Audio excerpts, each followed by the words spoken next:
और अब बात करेंगे पाकिस्तान को बेनकाब करेगा भारत। बड़ी खबर, जहां पहला सर्वदलीय डेलीगेशन विदेश रवाना, जहां श्रीकांत शिंदे की अगुवाई में यूएई और रवाना पहला डेलीगेशन दुनिया में पाकिस्तान के झूठ को बेनकाब ये सांसद करेंगे, जहां पर ऑपरेशन सिंदूर पर दुनिया को सटीक और सही जानकारी दी जाएगी।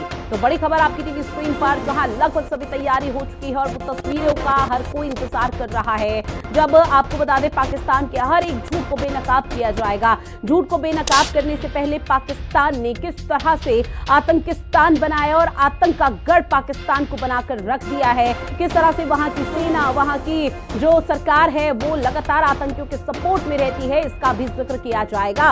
ये तस्वीरें आपको दिखा रहे हैं, जहां एक छोटा सा फोटो सेशन हो रहा है, गेट टुगेदर हो रहा है। ये वो डेलीगेशन है जो आज विदेश रवाना होने की तैयारी कर रहा है, क्योंकि लगभग सभी तस्वीरें सामने आ रही है, जहां पर आपको बता दें कि सबसे पहले जापान जाएगा ये डेलीगेशन, और जापान में भारत के पक्ष को मजबूती के साथ रखा जाएगा। सही और सटीक जानकारी इस दौरान दी जाएगी, और ऐसे में ये अपने आप को बहुत गौरवान्वित इस वक्त महसूस कर रहे हैं, क्योंकि ये मौका, ये समय हर किसी को नहीं मिलता, जहां पर भारत यानी कि अपने देश का मजबूती से पक्ष रखना है और पाकिस्तान की लेकर यहां पर बात रखनी है। पाकिस्तान जिस तरह से अपनी कायराना हरकत को अंजाम देता है, पाकिस्तान के हर एक झूठ का पर्दाफाश करना है, ये बहुत बड़ी जिम्मेदारी इन डेलीगेशन के कंधों पर सौंपी गई है। तो बड़ी खबर, और ये लगातार तस्वीरें आपकी टीवी स्क्रीन पर साझा कर रहे हैं। देखिए, एक सबसे बड़ा मुद्दा है कि दुनिया में प्रधानमंत्री 7 डेलीगेशन भेज रहे हैं। अभी हम लोग जा रहे हैं और हमारा delegation Japan, south Korea, Indonesia, Malaysia और सिंगापुर जा रहा है। सबसे बड़ा इशू है कि ये आतंकवाद जो है वो पाकिस्तान की स्टेट पॉलिसी है, इनके नकाब को उतारना।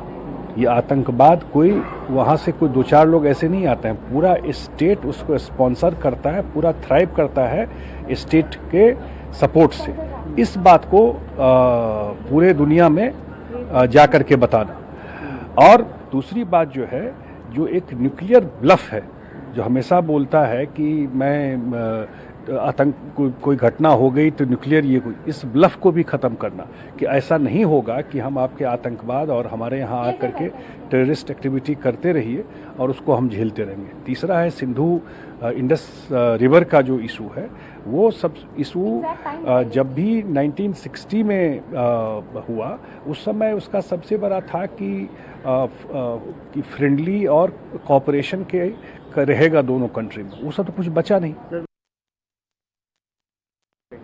बिल्कुल हम एक्सपोज करेंगे।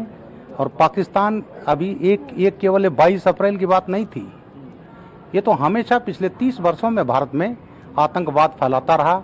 हम इसको आतंकिस्तान कहते हैं।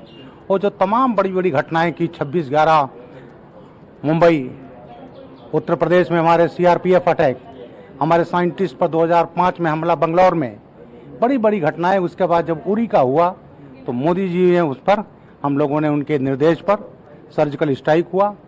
2019 किया इन्होंने पुलवामा, फिर हम लोगों ने एयर स्ट्राइक किया। हम लोग सर थे पाकिस्तान सुधर जाएगा, नहीं सुधरा।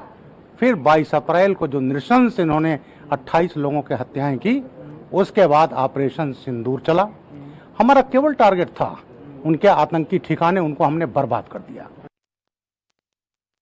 ऐसा नहीं हुआ है कि हमारे साथ सिर्फ चंद 2-3 देश आकर खड़े रहे हैं। सभी लोगों ने इस आतंकवाद के सामने की लड़ाई में हमारा पुरजोर से समर्थन किया था, और इस आतंकवाद की लड़ाई को और इस लड़ाई को ज़्यादा मजबूत बनाने के लिए, पूरे विश्व को इसमें साथ जोड़ने के लिए यह डेलीगेशन आज जा रहा है। हमारे लीडर श्री संजय झा जी के अध्यक्षता में हम सब विविध 5 देशों का दौरा करेंगे और अलग अलग सेक्शन से हम बातचीत करेंगे और पूरा विचार, जो भारत का विचार है, उसको आगे रखेंगे।